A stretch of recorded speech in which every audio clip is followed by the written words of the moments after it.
ketiga pada hari ini kita boleh sama-sama tetap ada. Tentunya dalam masa-masa kita berjuang untuk melawan situasi yang kurang membuat kita nyaman, tapi percayalah Allah kita Allah Immanuel. Amin.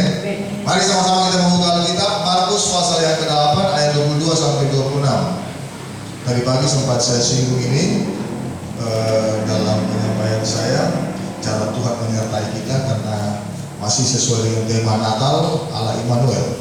Nah, saya akan menyampaikan dalam perspektif yang berbeda. Markus 8 ayat 22 sampai dengan ayat yang ke-26 ya. Di situ lembaga Alkitab Indonesia memberi judul Yesus menyembuhkan seorang buta di Betsaida. Kemudian tibalah Yesus dan murid-muridnya di Betsaida. Di situ orang membawa kepada Yesus seorang buta dan mereka memohon kepadanya supaya ia menjamah dia. Yesus memegang tangan orang buta itu dan membawa dia di luar kampung. Lalu ia meludahi mata orang itu dan meletakkan tangannya atasnya dan bertanya, "Sudahkah kau lihat sesuatu?" Orang itu memandang ke depan lalu berkata, "Aku melihat sebab melihat mereka berjalan-jalan, tetapi tampaknya seperti pohon-pohon." Yesus meletakkan lagi tangannya pada mata orang itu, maka orang itu sungguh-sungguh melihat dan telah sembuh, sehingga ia dapat melihat segala sesuatu dengan jelas. Sesudah itu Yesus menyuruh dia pulang ke rumahnya dan berkata, "Jangan masuk ke kampung." Puji Tuhan.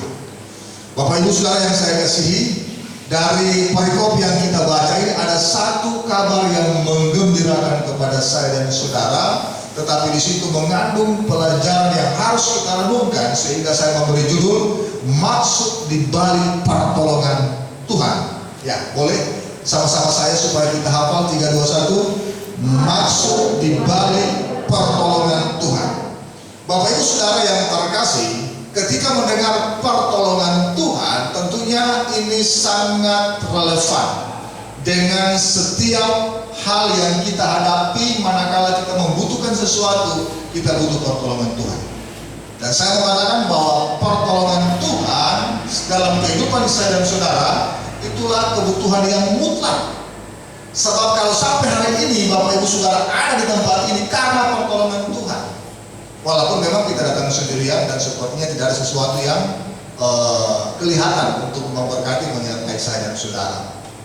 Dan tentunya ketika berbicara pertolongan Tuhan, bisa hal-hal yang secara ajaib, secara mujizat, bisa juga secara sesuatu yang kita lihat biasanya, tetapi ada Tuhan di balik itu yang menyertai kita.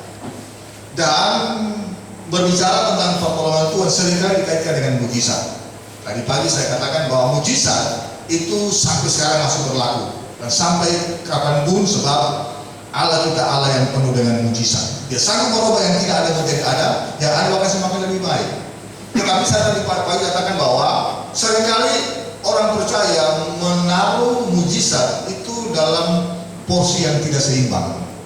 Kenapa saya katakan demikian? Mujizat selalu ditonjolkan, tetapi ada bagian lain dalam kehidupan kita yang tidak kita lihat, yang tidak kita renungkan. Dan kalau berbicara mujizat, ini sangat mudah bagi negara-negara berkembang, termasuk Indonesia, untuk membawa iman kita semakin dekat dengan Tuhan ketika kita melihat tanda dan mujizat.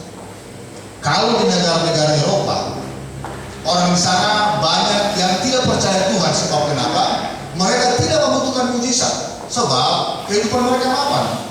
Mereka bisa kerja, penghasilannya mereka luar biasa. Kemudian juga di dalam menjaga kesehatan mereka luar biasa, dan juga ada asuransi di sana kalau mereka sakit. Sehingga segala sesuatu mereka bisa adakan dengan kekuatan mereka, dan mereka anggap itu bukan karena siapa-siapa, tapi karena mereka sendiri, apalagi Tuhan. Bukan. Itu pemikiran mereka. Sehingga Injil sangat susah berkembang di daerah-daerah seperti mereka-mereka yang ada di Eropa sana. Tetapi kalau di daerah-daerah seperti kita, Afrika dan juga di Asia, itu sangat gampang, karena ketika melihat mujizat, kita gampang tersentuh hati kita. Dan ini memang sesuatu yang sangat kontradiktif. Tetapi saya berbicara dalam skop orang percaya hari ini bahwa pertolongan Tuhan itu merupakan sesuatu yang mutlak. Siapa sih yang tidak pernah butuh pertolongan Tuhan? Pasti kalau kita sakit atau kalau kita merasa terancam, kita pasti berseru, oh Tuhan, tolong saya. Itu pertanyaan bahwa kita membutuhkan pertolongan Tuhan. Nah, Bapak Ibu Saudara, kalau kita kembali merenungkan apa yang terjadi di dalam perikop yang kita baca, itu membawa kita dalam keadaan sebagai orang percaya, ketika mendapatkan pertolongan Tuhan, kita hanya sampai di apa yang kita butuhkan. Saya ulang, ketika berbicara pertolongan Tuhan, itu hanya merupakan satu tujuan, satu sasaran yang kita ingin capai. Sehingga ada sebagian orang-orang Kristen, ketika dia membutuhkan sesuatu, entah sesuatu yang sifatnya finansial, keuangan, entah sesuatu yang berbicara tentang kesehatan, dia ingin sembuh kalau mungkin penyakit, bahkan mungkin tumor kanker sudah stadium 3, dia pasti butuh pertolongan Tuhan. Nah, yang sangat disayangkan yang kita akan bahas dalam perenungan kita pada sore hari ini, bahwa jangan hanya sampai kepada pertolongan Tuhan. Ada begitu banyak orang yang aktif beribadah, datang ke gereja, bahkan juga melibatkan diri dalam pelayanan di gereja dalam bentuk apapun, tetapi motivasinya hanya sampai kepada pertolongan Tuhan. Ketika apa yang dia inginkan atau apa yang dia doakan atau apa yang dia harapkan itu tercapai, maka lama-lama dia mulai akan meninggalkan pelayanan, meninggalkan ibadah, dan kembali disibukkan dengan aktivitasnya yang dia telah doakan tadi, kemudian dijawab oleh Tuhan dengan pertolongan Tuhan, sehingga dia lupa bahwa yang memberikan itu Tuhan. Saya mau katakan kepada Bapak Ibu Saudara jemaat yang dikasih Tuhan, janganlah kita hanya sampai kepada pertolongan Tuhan. Amin. Nah, oleh karena itu saya berkata atau menyampaikan firman Tuhan, berbicara tentang maksud di balik pertolongan Tuhan. Kalau kita lihat tadi tentang Betsaida, di sini di ayat yang kita baca, di situ dikatakan kemudian tibalah Yesus dan murid-muridnya di Betsaida. Betsaida itu satu daerah desa di bagian utara Danau Galilea, itu tidak masuk dalam wilayah Galilea. Kalau kita lihat di Matius pasal yang ke-11 ayat 20 sampai 24, Yesus pernah berkata, celakalah Korazin, celakalah Betsaida. Kenapa? Yesus Tuhan mengecam kota-kota ini atau desa-desa ini karena di situ banyak terjadi mujizat. Banyak Tuhan melakukan perkara-perkara yang adikodrati di dalam kehidupan orang-orang di situ. Tetapi yang sangat ironis, walaupun mujizat terjadi, mereka tidak bertobat. Nah, ini yang saya katakan tadi, bahwa ternyata seringkali pertolongan Tuhan dalam bentuk mujizat sekalipun tidak akan membuat orang bertobat kalau dia tidak memahami apa makna atau maksud di balik pertolongan Tuhan. Nah, di sini saya akan menyampaikan bahwa sebenarnya kalau kita tidak bertobat, walaupun banyak mujizat terjadi atau banyak mujizat yang kita alami, tidak bertobat itu fatal. Nah, sehingga ketika Tuhan Yesus menyampaikan sesuatu ini kepada orang buta yang dia celikan matanya, dia punya maksud. Nah, kita akan belajar. Ada dua hal yang kita akan lihat maksud di balik pertolongan Tuhan. Yang pertama, perhatikan ayat 22 sampai 23, saya baca sekali lagi. Kemudian tibalah Yesus dan murid-muridnya di Betsaida. Di situ orang membawa kepada Yesus seorang buta dan mereka memohon kepadanya supaya dia menjamah dia. Ayat 23, Yesus memegang tangan orang buta itu dan membawa dia keluar kampung, lalu dia meludahi mata orang itu dan meletakkan tangannya di atasnya dan bertanya, sudahkah kau lihat sesuatu? Yang pertama, dengar baik, maksud dari Tuhan Yesus melakukan mujizat atau maksud dari Tuhan ada pertolongan bagi saya dan saudara, bagi kita. Yang pertama, supaya apa? Supaya kita memahami belas kasih Tuhan. Bilang sama-sama saya, memahami belas kasih Tuhan. 3, 2, 1. Memahami belas kasih Tuhan. Dengar baik. Yesus Kristus Tuhan, Dia Allah yang menjadi manusia. Dalam berupa manusia ketika Dia melayani di dunia ini 3,5 tahun, Dia sangat concern, Dia sangat perhatian dengan apa yang dialami oleh orang-orang banyak pada waktu itu. Terutama orang-orang yang termarginalkan, orang-orang susah, orang-orang pinggiran. Yang dihadapi oleh orang-orang banyak, persoalan kalau bukan sakit, penyakit, masalah ekonomi. Takutan di situ. Dan Yesus mengadakan mujizat. Tetapi yang Yesus Tuhan inginkan bahwa ketika terjadi mujizat, apa yang harus kita lakukan? Nah, ini yang perlu kita renungkan baik-baik, bahwa ketika Yesus bertemu atau orang membawa orang buta kepada Dia, Tuhan punya respon. Respon yang pertama, belas kasihan. Dengar baik. Apapun yang saya dan saudara hadapi, apalagi hal-hal yang sangat sulit, bahkan tersulit dalam hidup ini, sepertinya tidak ada pertolongan Tuhan, sepertinya kita tidak bisa berbuat apa-apa, dan sesuatu seperti kita menghadap tembok yang tebal. Dengar baik, Yesus Tuhan, Dia meresponi kita. Amin. Dia Allah yang penuh dengan belas kasihan. Dalam banyak kasus dan peristiwa ketika orang datang kepada Dia berbondong-bondong, Alkitab mencatat, maka tergeraklah Yesus oleh belas kasihan. Ya. Belas kasihan ini kalau bahasa Inggris bilang mercy, merciful. Artinya penuh dengan hati yang terkoyak. Seolah-olah Dia yang merasakan apa yang Dia rasakan, apa yang orang lain itu rasakan. Dan ketika Dia merasakan apa yang orang lain rasakan, Dia ingin supaya orang itu persoalannya teratasi. Nah, sehingga banyak mujizat yang Dia lakukan.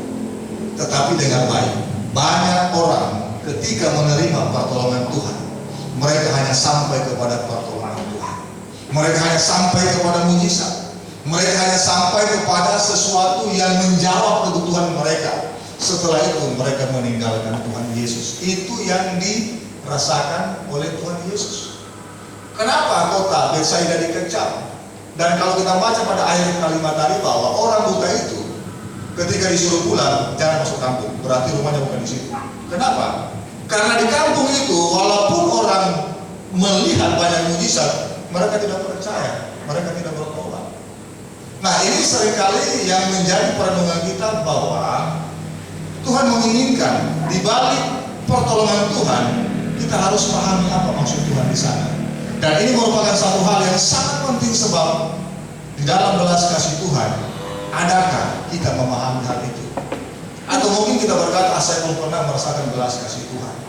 Nah, kembali apa yang saya katakan tadi, bahwa orang-orang Eropa, karena mereka kaya, mereka tidak membutuhkan pertolongan Tuhan, karena mereka sudah bisa memenuhi apa yang mereka butuhkan. Saya ingat beberapa belas tahun lalu, saya masih guru sekolah minggu di Palu. Ya, saya mengajar tentang mujizat, tentang bagaimana kita memohon pertolongan kepada Tuhan ketika kita menghadapi persoalan. Saya tiba pada seorang anak laki-laki, saya tanya sama dia. Ya, sekarang dia sudah sarjana teologi. Ya.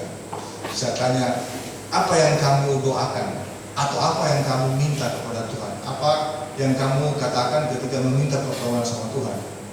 Dia cuma goyang-goyang kepala. Maksudnya bahwa tidak ada yang dia minta. Kenapa tidak ada? Karena dia orang yang berada, orang tuanya berada, tentu segala sesuatu tidak perlu dia minta. Mungkin meminta apa, mainan atau apa, orang tuanya mampu sediakan. Nah, saya kemudian berpikir bahwa pantas orang-orang seringkali kalau sudah mengalami ekonomi di atas, segala sesuatu mapan, tidak butuh Tuhan lagi. Tetapi seringkali orang-orang yang di bawah itu sangat membutuhkan pertolongan Tuhan.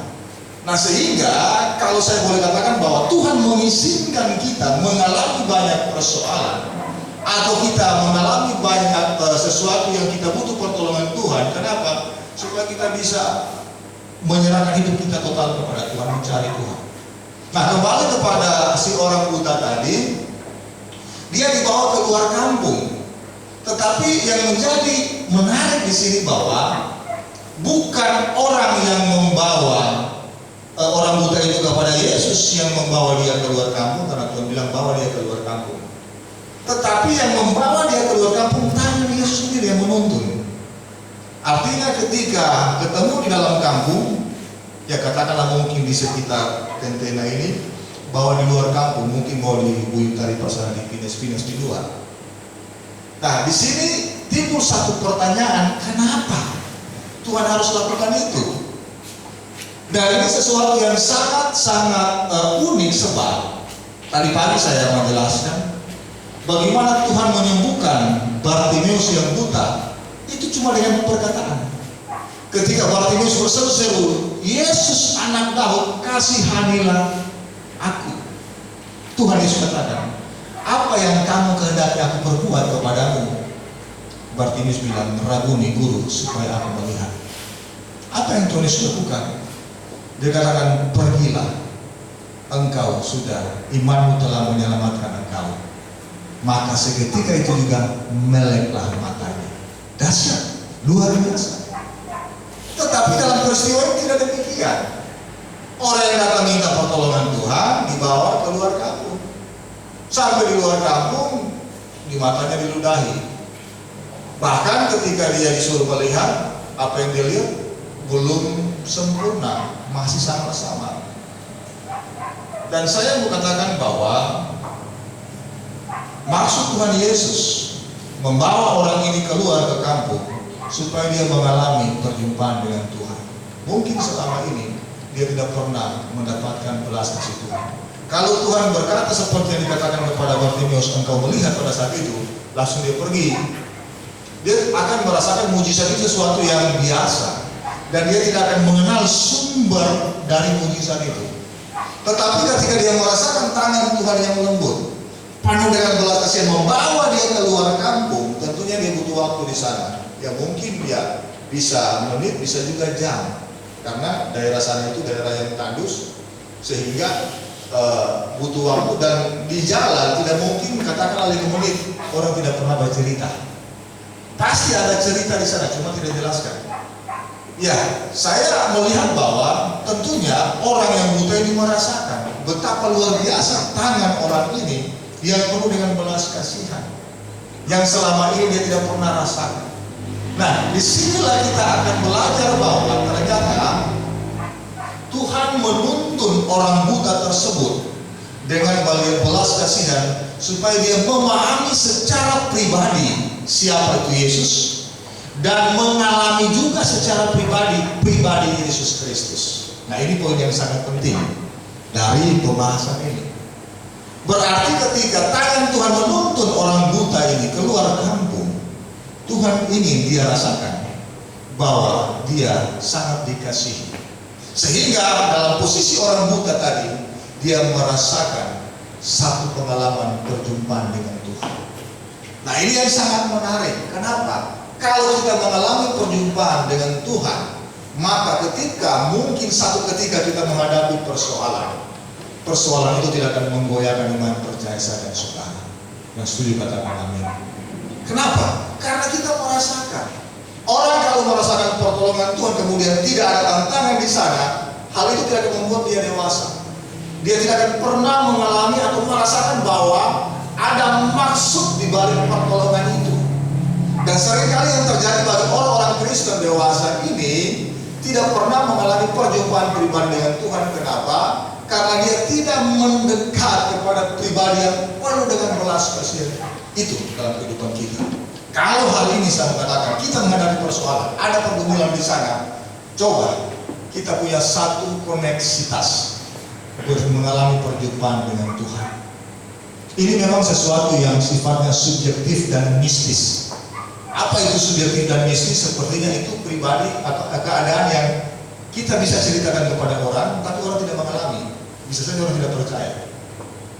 Tetapi kita bisa merasakan bagaimana cara Tuhan menolong, menyertai kita di dalam damai sejahtera yang Dia berikan. Dan oleh karena itu, bagi jemaat, kalau kita mau dewasa, jangan sedikit cari hamba Tuhan, doakan saya, tumpang tangan saya, begini-begini. Bisa, memang tidak salah, apalagi saya sebagai hamba Tuhan patut untuk diminta untuk mendoakan. Tetapi dari pihak kita, dari pribadi kita, kita harus juga mengalami perjumpaan dengan Tuhan, dan kita harus mengalami sendiri. Dan oleh karena itu kita butuh saat-saat tertentu dalam kehidupan kita untuk mengalami perjumpaan dengan Tuhan. Maka kita butuh waktu dalam doa pribadi, dalam kita share, kita menyatakan sesuatu kepada Tuhan. Ingat, karena ini suasana Natal, itu ketika di dalam Yesaya pasal 9 ayat yang kelima dikatakan, dan dia akan disebut penasihat ajaib, Bapa yang perkasa, Allah yang kekal, Bapa yang perkasa, Raja damai. Saya tertarik dengan dikatakan penasihat ajaib. Itu kalau dalam terjemahan lain, penasihat itu dipisahkan dengan ajaib. Kata penasihat itu, ya, itu berbicara tentang konseling, sehingga dikatakan konselor. Apa itu konselor? Biasa kan bilang, dikonseling dulu dengan hamba Tuhan, dengan Pak Pendeta atau Pak Gembala. Itu kita menyampaikan isi hati kita, curhat, unek-unek. Itu namanya konseling. Nah, ketika dikatakan Yesus Kristus dialah konselor, bahkan ajaib. Dia terima setiap keluh kesah kita. Kalau kita mengalami perjumpaan dengan Tuhan, dalam hubungan pribadi dengan Tuhan, kita akan merasakan tanpa sadar, tanpa terasa air mata kita meleleh. Mungkin kita belum mengatakan sesuatu ketika kita mengatakan, Tuhan Engkau baik, Engkau dahsyat. Air mata kita meleleh. Maka jiwaku pun memuji-Mu, ajaib Tuhan, ajaib Tuhan. Itu bisa membuat menggetarkan kita. Nah, ini kita perlu alami secara pribadi, bukan hanya dengan perkataan orang. Dan oleh karena itu ini yang diinginkan oleh Tuhan Yesus dalam kehidupan kita. Pertolongan Tuhan itu mutlak bagi saya dan saudara. Tapi ketika pertolongan itu ada dan kita sampai di sana, adakah kita memahami belas kasihan Tuhan itu? Apa dibalik pertolongan Tuhan dan apa yang harus kita lakukan? Ini perlu kita ketahui. Nah, supaya kenapa? Kita memahami bahwa tuntunan Tuhan menyertai kita, dan supaya kita semakin mengenal Dia. Nah, ini perlu saya sampaikan sehingga jemaat, apalagi yang muda-muda, kita perlu punya hubungan pribadi dengan Tuhan. Ya, hubungan pribadi dengan Tuhan bukan hanya sesuatu yang sifatnya mistis, yang nanti kita menangis kemudian badan bergetar. Ya, bukan hanya itu.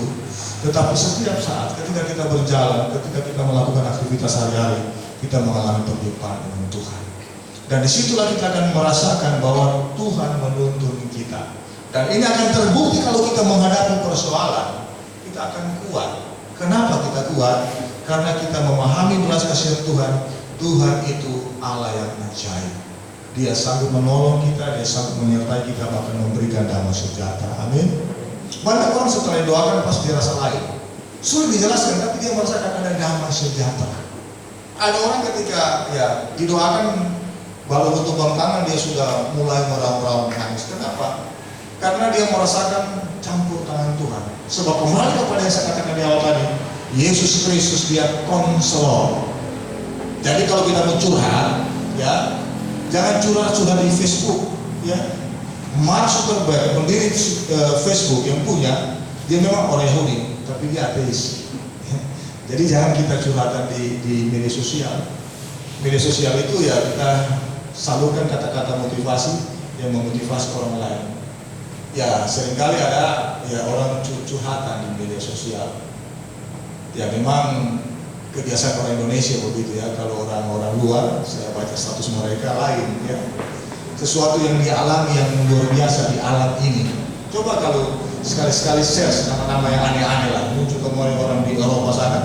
Coba baca statusnya. Ada yang bilang begini, aduh, kita sakit hati sama si dia, atau apalah. Memang dia itu jadi bawa singgung, ya. Kalau sekarang ini kan banyak bawa singgung orang, ya. Kurang mulia biasa di status. Siapa yang mau tanam-tanam black? Nah itu kan menyinggung orang kan, yang mana yang sakit hati kan. Bukan itu tujuannya. Masa kita saling melukai orang? Coba lihat orang barat, tidak ada yang masih musik begitu. Kenapa?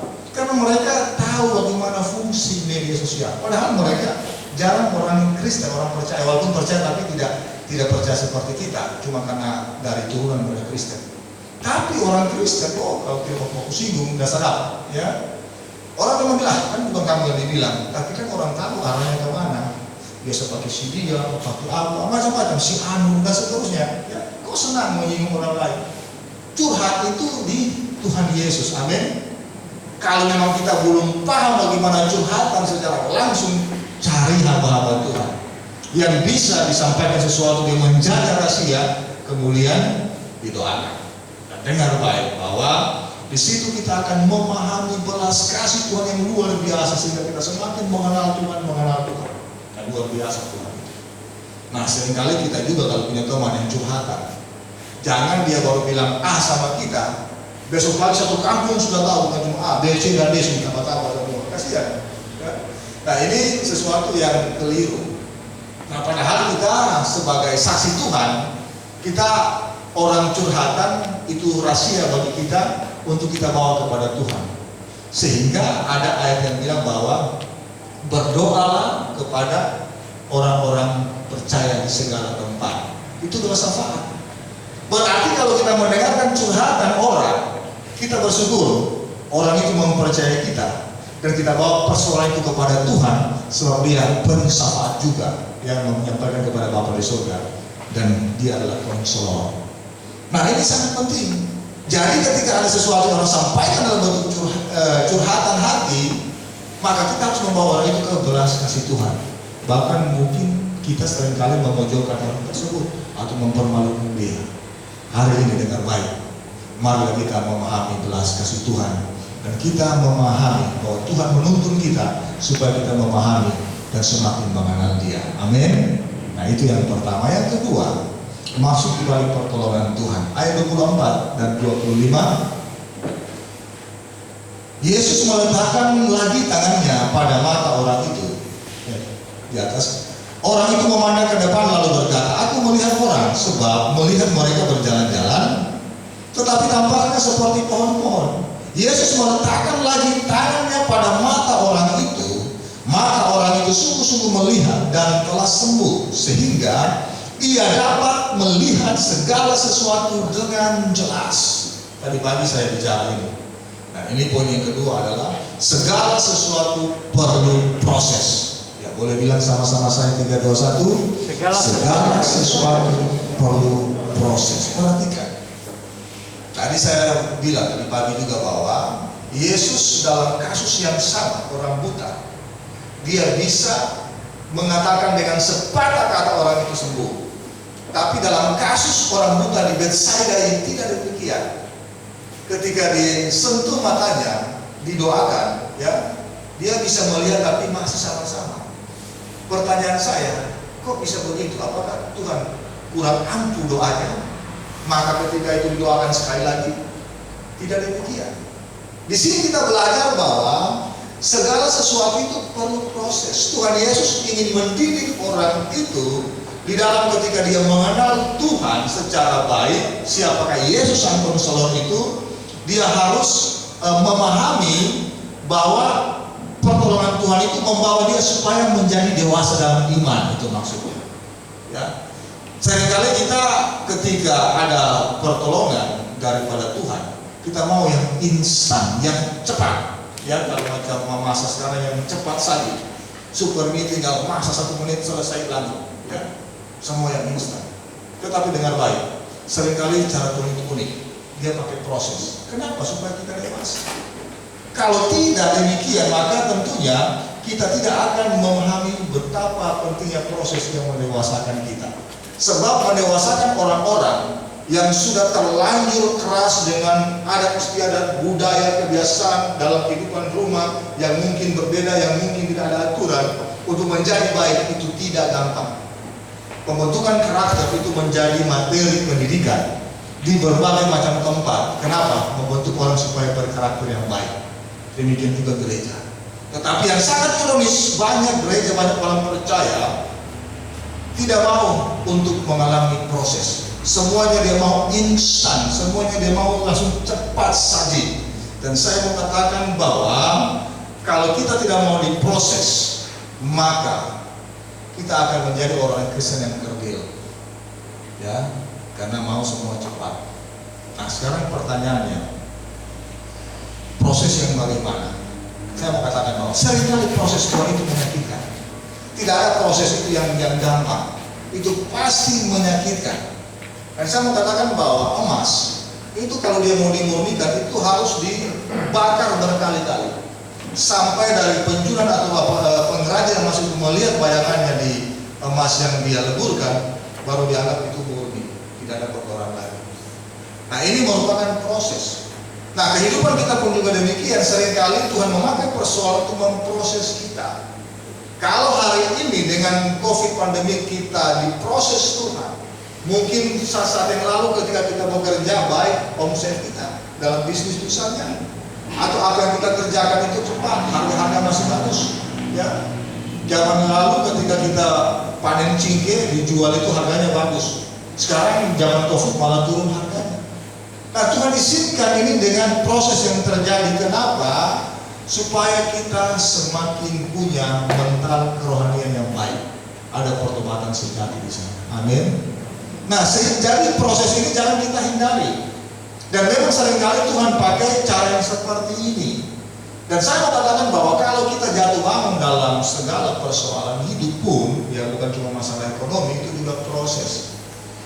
Ya seringkali kita disingkan banyak persoalan dalam rumah tangga, entah suami yang uring-uringan, angin-anginan, entah istri yang tidak mau dengar, tidak mau tunduk, pusing kepala. Ya, ada bentrok di sana, saudara A, saudara B tidak baku senang, hanya masalah sedikit mungkin memunculkan gesekan. Ya, ini semua proses. Kenapa?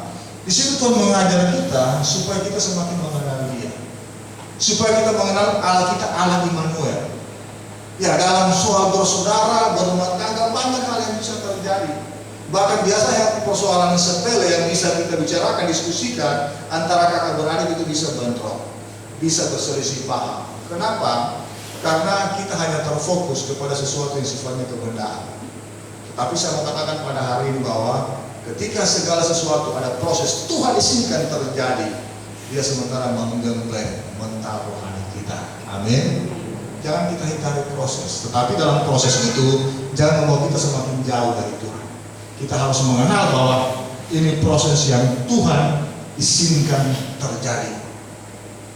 Saya diproses Tuhan waktu lalu punya penyakit yang susah sembuh, berkali-kali ke dokter nggak bisa, periksa darah masih, ya. Tetapi di situ saya menyadari bahwa ini merupakan duri dalam daging, supaya saya mengandalkan Tuhan. Saya berhati-hati menjaga kesehatan. Saya berhati-hati di dalam juga berkata-kata, berpikir. Kenapa? Karena Tuhan ingatkan ada duri dalam daging, supaya saya tahu bahwa hal ini kalau saya misalnya menyimpang dapat membuat satu hal yang fatal bagi saya. Dan proses ini ternyata banyak mendewasakan, membuat iman saya semakin bergantung kepada Tuhan. Dan hari ini kalau kita masih diproses secara berbagai macam hal yang terjadi, itu cara Tuhan membawa kita supaya semakin mengenal Dia. Amin. Dan dengan maksud Tuhan kita semakin mengenal Dia, kita semakin setia. Tahun ini akan berakhir. Tidak beberapa lama lagi, hanya kurang lebih 1-2 minggu. Pertanyaan saya, apa yang sudah kita lakukan selama tahun 2020? Tahun 2021 sudah mau masuk. Apakah kerohanian kita semakin meningkat? Apakah kita semakin mengenal pribadi Yesus? Jangan-jangan sedangkan ibadah saja kita Senin Kamis maju mundur, tidak ada gairah di sana. Yang ada cuma sesuatu yang sifatnya rutinitas. Hari ini kita harus renung. Kalau kita sementara diproses, Tuhan akan membawa kita semakin mengenal Dia. Karena tujuan Tuhan bukan hanya sampai di mujizat pertolongan Tuhan. Orang buta yang diceritakan tadi, Tuhan ingin supaya dia mengenal Dia sebagai Juru Selamat dan percaya kepada Dia untuk kehidupan yang kekal. Sehingga Tuhan Yesus pernah memprotes yang tadi saya katakan di Betsaida, mujizat yang terjadi, tapi mereka tidak percaya kepada Tuhan, tidak bertobat, fatal yang terjadi. Maka dikatakan hukumannya Sodom dan Gomora itu akan Sodom dan Gomora lebih ringan daripada di Betsaida. Baca di Matius pasal yang ke-11. Dan hari ini biarlah kita akan memahami bahwa ada maksud Tuhan di balik pertolongan yang Dia berikan kepada kita. Nah, yang pertama supaya kita memahami belas kasih Tuhan. Amin. Pahamilah belas kasih Tuhan. apapun yang kau alami datang kepada Tuhan, Dia Allah yang penuh dengan belas kasihan. Tapi di balik itu Dia mau menuntut kita supaya kita menjadi orang yang mengenal Dia. Amin. Dan yang kedua, segala sesuatu perlu proses. Tuhan mendidik kita dalam persoalan yang kita hadapi, apapun juga, supaya membawa mental rohani kita semakin dewasa dan semakin hidup berkenan kepada Tuhan, siap ketika Tuhan Yesus datang kedua kali menjemput saya dan saudara. Amin untuk firman Tuhan.